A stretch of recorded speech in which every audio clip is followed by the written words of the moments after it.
Measles यानी कि खसरा, इस बीमारी ने पंजाब भर में कई महीनों से एक वबा की सूरत इख्तियार कर रखी है, जबकि अदाद-ओ-शुमार के मुताबिक तकरीबन 12,500 केसेस अब तक रिपोर्ट हो चुके हैं इस साल में और 31 डेथ्स भी रिपोर्ट हुई हैं।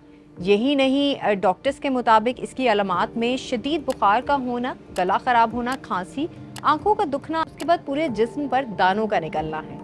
वैसे तो ये बीमारी बच्चों में ज़्यादातर पाई जाती है, लेकिन आजकल जो रिपोर्टेड केसेस हैं उसमें ख़वातीन और मर्द हजरात की तादाद भी शामिल है। यानी कि ये इतनी कंटेजियस बीमारी है कि एक शख्स से दूसरे शख्स को मुंतकिल हो सकती है। अमूमन डॉक्टर्स ये कहते हैं कि वो माएँ जो बच्चों को अटेंड करती हैं उनको ये बीमारी लगने का ज़्यादा ख़तरा होता है। अब सवाल ये पैदा होता है कि इससे बचा कैसे जा सकता है।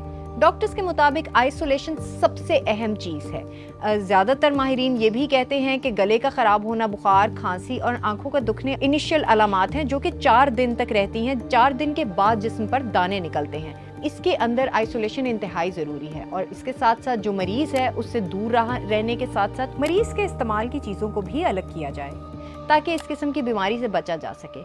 अब बुनियादी बात यह है कि पंजाब में ये वबा कैसे फैली। डॉक्टर्स के मुताबिक किसी भी ऐसी बीमारी को रोकने के लिए तकरीबन 95% वैक्सीनेशन लोगों तक जानी चाहिए। पंजाब में इसकी तादाद 85% तक भी नहीं पूरी हो सकी है, जिसकी वजह से खसरा इस वक्त पंजाब में एक वबा की सूरत अख्तियार किए हुए है।